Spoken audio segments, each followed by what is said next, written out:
Botany online ക്ലാസ്സിലേക്ക് സ്വാഗതം. ഇന്നത്തെ നമ്മുടെ ടോപ്പിക് പോസ്റ്റ് ഫെർട്ടിലൈസേഷൻ ഇവൻറ്റ്സ് ആണ്. പോസ്റ്റ് ഫെർട്ടിലൈസേഷൻ എന്താണെന്ന് നമുക്ക് എല്ലാവർക്കും അറിയാം. ഫെർട്ടിലൈസേഷന് ശേഷം നടക്കുന്ന പ്രോസസ്സുകളാണ് പോസ്റ്റ് ഫെർട്ടിലൈസേഷൻ ഇവൻറ്റ്സിൽ ഉൾപ്പെടുത്തിയിരിക്കുന്നത്. Post fertilisation events consist of the following processes: endosperm and embryo development, maturation of ovule into seed and ovary into fruit. മെയിനായിട്ട് 3 പ്രോസസ്സുകളാണ് പോസ്റ്റ് ഫെർട്ടിലൈസേഷൻ ഇവൻറ്റ്സിൽ ഉള്ളത്.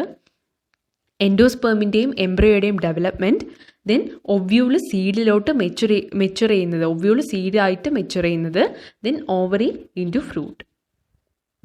അതിൽ first one is endosperm. Endosperm development occurs before embryo development. Endosperm നമുക്കറിയാം triploid endosperm ആണ് ഇവിടെ form ചെയ്യുന്നത്. ഈ എൻഡോസ്പെർം എംബ്രിയോ ഡെവലപ്പ് ചെയ്യുന്നതിന് മുന്നേ തന്നെ എൻഡോസ്പെർമിൻ്റെ ഡെവലപ്മെൻറ്റ് നടക്കുന്നു. The primary endosperm cell divides repeatedly and forms a triploid endosperm tissue. Primary endosperm cell repeat ആയിട്ട് ഡിവൈഡ് ചെയ്തിട്ടാണ് എന്ത് ഫോം ചെയ്യുന്നത്? ഒരു ട്രിപ്ലോയിഡ് എൻഡോസ്പെർം, ഒരു മാസ് ടിഷ്യൂ ഫോം ചെയ്യുന്നത്. The cells of this tissue is filled with reserve food materials and are used for the nutrition of the developing embryo. ഈ endosperm development embryo ഡെവലപ്മെൻറ്റിന് മുന്നേ നടക്കുന്നത് പ്ലാന്റ്സിൻ്റെ ഒരു അഡാപ്റ്റേഷൻ കാരണമാണ്. Plants adopt ചെയ്ത ഒരു മെത്തേഡാണിത്. Because develop ചെയ്യുന്ന എംബ്രിയോയ്ക്ക് nutrition നൽകാൻ വേണ്ടിയിട്ടാണ് ഈ എൻഡോസ്പെർമിനെ യൂസ് ചെയ്യുന്നത്. So endosperm is rich in reserve food materials. ഈ ഫുഡ് മെറ്റീരിയൽസ് ഡെവലപ്പ് ചെയ്യുന്ന എംബ്രിയോയ്ക്ക് നറിഷ്മെൻറ്റ് കൊടുക്കുന്നു. The PEN undergoes successive nuclear divisions to give rise to free nuclei called free nuclear endosperm. ഇതിലെ ഇനി ഫസ്റ്റ് സ്റ്റെപ്പ് ആണെങ്കിൽ നോക്കിയാൽ, primary endosperm nucleus successive nuclear ഡിവിഷൻസിന് വിധേയമായി കുറച്ച് ഫ്രീ ന്യൂക്ലിയൈ ഫോം ചെയ്യുന്നു. അവിടെ ന്യൂക്ലിയസ് മാത്രമാണ് ഫോം ചെയ്യുന്നത്. ഒരുപാട് ന്യൂക്ലിയസ് അതിനകത്ത് ഫോം ചെയ്യുന്നു. ഇതിനെ ഫ്രീ ന്യൂക്ലിയർ എൻഡോസ്പെർം എന്ന് പറയും. നമ്മുടെ ആദ്യ ഘട്ടത്തിൽ ഫോം ചെയ്യുന്ന എൻഡോസ്പെർമാണിത്. കുറച്ച് സക്സസീവ് ന്യൂക്ലിയർ ഡിവിഷൻസ് കാരണം കുറച്ച് ന്യൂക്ലിയൈ ഫോം ചെയ്യുന്നു. This is called free nuclear endosperm. Then subsequently cell wall formation occurs and the endosperm become cellular. ഇനി കുറച്ച് കഴിഞ്ഞിട്ട് ഈ ഫ്രീ ന്യൂക്ലിയർ എൻഡോസ്പെർമിൻ്റെ എന്ത് സംഭവിക്കുന്നു? ന്യൂക്ലിയയ്ക്ക് ചുറ്റും സെൽ പ്ലേറ്റ് ഒക്കെ ഫോം ചെയ്യുന്നു. സെൽ പ്ലേറ്റ് ഫോം ചെയ്യുന്നത് വഴി അത് പല പല സെൽസായിട്ട് വരുന്നു. ദെൻ ഇതിനെ സെല്ലുലാർ എൻഡോസ്പെർം എന്ന് പറയുന്നു. എക്സാമ്പിൾ നോക്കുകയാണെങ്കിൽ കോക്കനട്ടാണ് ഏറ്റവും നല്ല എക്സാമ്പിൾ. കോക്കനട്ടിൽ ന്യൂക്ലിയർ എൻഡോസ്പെർം എന്ന് പറയുന്നത് water from the tender coconut. ഈ ടെൻഡർ കോക്കനട്ടിൻ്റെ അകത്ത് നിന്ന് കിട്ടുന്ന വാട്ടറാണ് ഇവിടുത്തെ ന്യൂക്ലിയർ എൻഡോസ്പെർം. സെല്ലുലാർ എൻഡോസ്പെർം നമുക്കറിയാം, നമ്മുടെ കോക്കനട്ടിൻ്റെ അകത്തുള്ള വൈറ്റ് പോർഷൻ, അതാണ് ഇതിൽ സെല്ലുലാർ എൻഡോസ്പെർം. നല്ല ഹാർഡായിട്ടുള്ള സെല്ലുലാർ എൻഡോസ്പെർം, വൈറ്റ് കാണാൻ. Then endosperm may be consumed by the developing embryo before seed maturation, or it may persist in the mature seeds and be used up during seed germination. ഇനി ഈ എൻഡോസ്പെർമിൽ തന്നെ ചില endosperm embryo develop ചെയ്തുകൊണ്ടിരിക്കുമ്പോൾ തന്നെ ഫുള്ളായിട്ട് consume ചെയ്ത് കഴിഞ്ഞിരിക്കും. ഈ develop ചെയ്യുന്ന എംബ്രിയോ എൻഡോസ്പെർമിനെ ഫുൾ കൺസ്യൂം ചെയ്ത് തീർക്കും. അതിന് എക്സാമ്പിളാണ് കുറച്ച് ഗ്രൗണ്ട് നട്ട്സ്, ബീൻസ്, പീ. ഇതിലൊക്കെയാണ് ഈ എൻഡോസ്പെർം എംബ്രിയോ ഡെവലപ്പ് ചെയ്ത് കഴിഞ്ഞാൽ അവിടെ എൻഡോസ്പെർം പിന്നെ ഉണ്ടാവില്ല. ബട്ട് ഇനി ചില ഇതിൽ ഇപ്പോൾ കോക്കനട്ട് നോക്കിയാൽ തന്നെ അവിടെ സീഡ് മെച്ചുർ ആയാലും എന്ത് പെർസിസ്റ്റ് ആയിരിക്കും? എൻഡോസ്പെർം പെർസിസ്റ്റ് ആയിരിക്കും and be used up during seed germination. ഇനി അവിടെയുള്ള സീഡ് എംബ്രിയോ ഡെവലപ്മെൻറ്റിന് യൂസ് ചെയ്യില്ല, ബട്ട് സീഡ് ജെർമിനേറ്റ് ചെയ്യാൻ വേണ്ടിയിട്ടാണ് ഇവിടുത്തെ എൻഡോസ്പെർമിനെ യൂസ് ചെയ്യുന്നത്. ഇതാണ് nuclear endosperm and cellular endosperm. ഇവിടെയുള്ള ആദ്യം ഉണ്ടായിരുന്ന ഈ എൻഡോസ്പെർം ഫ്രീ ന്യൂക്ലിയർ ഡിവിഷൻസിന് വിധേയമായി ഇതിലെ ന്യൂക്ലിയസ് കുറച്ച് പല പല ന്യൂക്ലിയസ് ആയിട്ട് മാറുന്നു. ഇതാണ് free nuclear division. This is called free nuclear endosperm. Then second one is cellular endosperm. Divide ചെയ്യുന്ന ഓരോ ന്യൂക്ലിയസിനും ചുറ്റും സെൽ പ്ലേറ്റ്സ് ഫോം ചെയ്യുന്നു. ദെൻ ഈ സെൽ പ്ലേറ്റ് എല്ലാം ഈ ന്യൂക്ലിയസിനെയൊക്കെ ഡിവൈഡ് ചെയ്ത് പല പല സെൽസ് ആക്കും. Okay, next one is embryo. Zygote is situated at the micropylar end of the embryo sac. Zygote divide only after certain amount of endosperm is formed.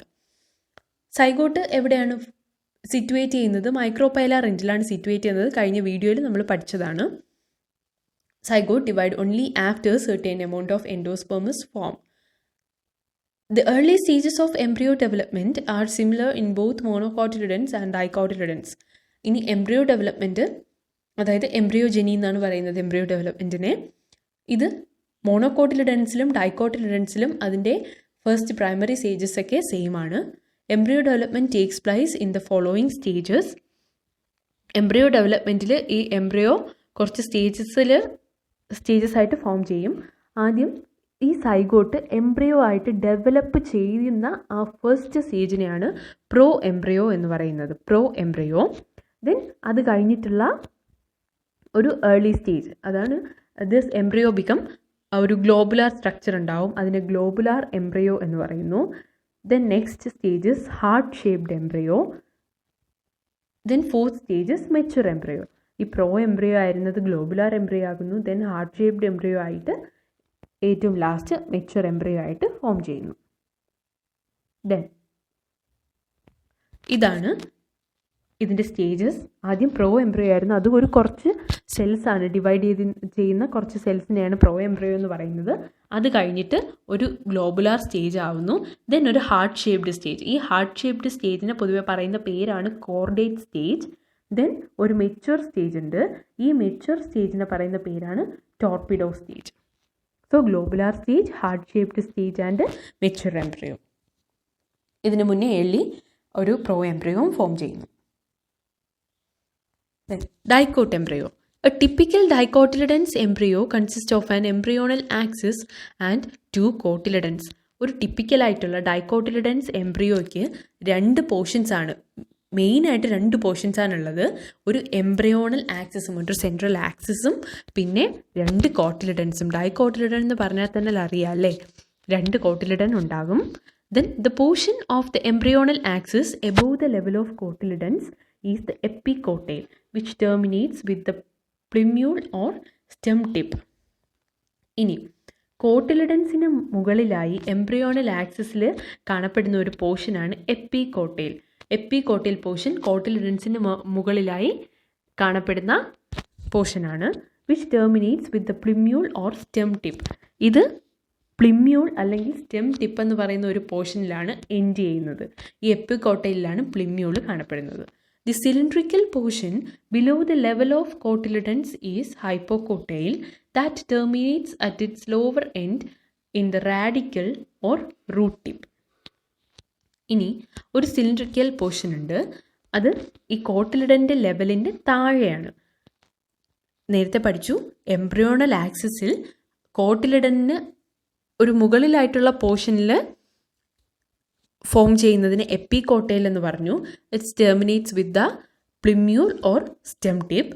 അതുപോലെ തന്നെ അതിൻ്റെ ഒരു ബിലോ ദ ലെവൽ ഓഫ് കോട്ടിലിഡൻസിൽ ഒരു portion ഉണ്ട്, അതിന് ഹൈപ്പോകോട്ടൈൽ എന്ന് പറയുന്ന ഒരു സിലിണ്ടറിക്കൽ പോർഷനാണ്. Then it terminates at the lower end and the radicle or root tip. അതായത് ഈ പേര് കൊണ്ട് തന്നെ നമുക്ക് മനസ്സിലാക്കാം, പ്ലിമ്യൂൾ എന്ന് വെച്ചാൽ അത് സ്റ്റെം ടിപ്പാണ്, സ്റ്റെം എറൈസ് ചെയ്യുന്ന പോയിൻ്റാണ് പ്ലിമ്യൂൾ. സോ ഇവിടെ താഴെ radicle or root tip, radicle നിന്നാണ് റൂട്ട് ഫോം ചെയ്യുന്നത്. The root tip is covered with a root cap. Then monocot embryo. It possess only one cotyledon. We all know that അല്ലേ. Monocot embryo consist of only one cotyledon. Then in the grass family the cotyledon is called scutellum. ഇനി ഇത് grass family അല്ലേ, മോണോകോട്ടിന് common ആയിട്ട് പറയാൻ പറ്റുന്ന ഒരു family. മോണോകോട്ടിനെ നമ്മൾ common ആയിട്ട് പറയുന്നതാണ് ഗ്രാസ് ഫാമിലി എന്ന്. ഈ ഗ്രാസ് ഫാമിലിയിൽ ഇതിനെ സ്ക്യൂട്ടല്ലം എന്നാണ്, കോട്ടിലിഡനെ സ്ക്യൂട്ടല്ലം എന്ന് പറയുന്നു. Then situated towards one side of the embryonal axis. Embryonal ആക്സിസിൻ്റെ ഒരു സൈഡിലായിട്ട് അത് ഫോം ചെയ്തിട്ടുണ്ട്. At its lower end the embryonal axis has the radicle and root cap enclosed in an undifferentiated sheath called coleorhiza. ഇനി ഈ embryonal ആക്സിസിൽ നേരത്തെ റാഡിക്കലും root ക്യാപ്പും പഠിച്ചു. ഈ റാഡിക്കലിനെയും ഇവിടെ ഈ മോണോകോട്ട് എംബ്രിയോയിൽ റാഡിക്കലിനെയും റൂട്ട് ക്യാപ്പിനെയും എൻക്ലോസ് ചെയ്തിട്ട് ഡിഫറൻഷിയേറ്റ് ചെയ്യാൻ പറ്റില്ല. പക്ഷേ ഈ റാഡിക്കലിനെയും റൂട്ടിനെയും കവർ ചെയ്തിട്ട് ഒരു ഷീത്ത് കാണുന്നുണ്ട്. അതിനെയാണ് കോളിയോറൈസ എന്ന് പറയുന്നത്. Then the portion of the embryonal axis above the level of attachment of scutellum is the epicotyle. ഇനി ഈ എംബ്രിയോണൽ ആക്സിസിൻ്റെ എബോവ് ദ ലെവൽ കാണപ്പെടുന്ന പോർഷനാണ് epicotyl. Epicotyl has a shoot apex and a few leaf primordia enclosed in a hollow foliar structure the coleoptile. ഇനി ഈ എപ്പികോട്ടൈൽ പോർഷനിൽ നിന്നാണ് stem raise ചെയ്യുന്നതെന്ന് നേരത്തെ പറഞ്ഞു. ഹൈപ്പോകോട്ടയിൽ നിന്ന് റൂട്ടും എപ്പികോട്ടയിൽ നിന്ന് സ്റ്റെമ്മും. അപ്പോൾ എപ്പികോട്ടൈൽ പോർഷനിൽ ഒരു ഷൂട്ട് അപ്പെക്സും പിന്നെ കുറച്ച് ലീഫ് പ്രൈമോഡിയാസും എൻക്ലോസ് ചെയ്തിട്ടുള്ള ഒരു സ്ട്രക്ചറാണ് കോളിയോപ്റ്റൈൽ. ഇത് മോണോകോട്ട് എംബ്രിയോയിലാണ് ഈ കോളിയോറൈസ ആൻഡ് കോളിയോപ്റ്റൈൽ കാണുന്നത്. This is the structure of dicot and monocot embryo. First ഉള്ളത് ഒരു ടിപ്പിക്കൽ ഡൈക്കോട്ട് എംബ്രിയോ ആണ്. ഇതാണ് രണ്ട് കോട്ടിലിഡൻസ്. ഈ എംബ്രിയോയിൽ ഈ സെൻറ്റർ ഒരു എംബ്രിയോണൽ ആക്സിസ് ഉണ്ട്. എംബ്രിയോണൽ ആക്സിസിൻ്റെ ഒരു സൈഡിലായിട്ട് രണ്ട് കോട്ടിലിഡൻസ് കാണാം. ഈ കോട്ടിലിഡൻ്റെ മുകളിലത്തെ പോർഷനാണ്, ഇതിനാണ് എപ്പികോട്ടൈൽ. എപ്പികോട്ടൈലിലായിട്ട് ends in the plumule. Then ഇവിടെ ഒരു ഹൈപ്പോകോട്ടൈലുണ്ട്, ഒരു ഗ്ലോബുലാർ സ്ട്രക്ചർ ഹൈപ്പോകോട്ടൈലുണ്ട്. ഹൈപ്പോകോട്ടൈലിന് താഴെയായിട്ട് റാഡിക്കലും റാഡിക്കലിനെ കവർ ചെയ്ത് അതിൻ്റെ താഴെ ബേസ് കവർ ചെയ്ത് ഒരു റൂട്ട് ക്യാപ്പും കാണുന്നുണ്ട്. This is the structure of dicot embryo.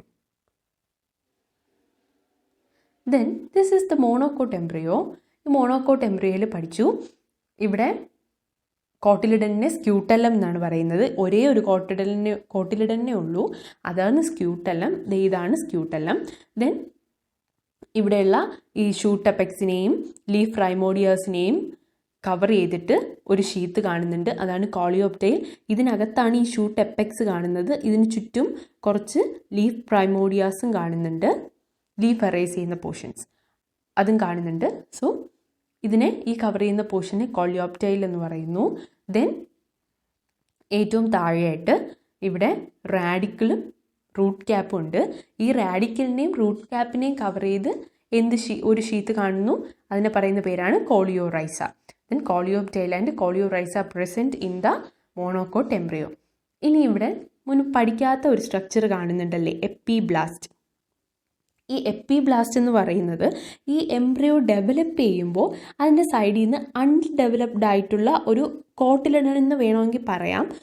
കോട്ടിലിഡൻ്റെ structure പോലെ, എന്നാൽ അത് കോട്ടിലിഡൻ അല്ല. നമുക്കറിയാം മോണോകോട്ടിൽ ഒരു കോട്ടിലിഡൻ മാത്രമേ ഉണ്ടാവാറുള്ളൂ.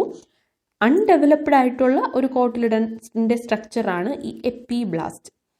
ഇത് കോട്ടിലിഡൻ അല്ല, പക്ഷേ അൺഡെവലപ്ഡ് ആയിട്ട് കാണുന്ന ഒരു ചെറിയ സ്ട്രക്ചറാണ് എപ്പിബ്ലാസ്റ്റ്. ഓക്കെ, അപ്പോൾ ഇത്രയേ ഉള്ളൂ മോണോകോട്ട് എംബ്രിയോയെ പറ്റി പഠിക്കാനായിട്ട്. മോണോകോട്ട് ആൻഡ് ഡൈക്കോട്ട് എംബ്രിയോ പഠിച്ചു കഴിഞ്ഞു. Thank you.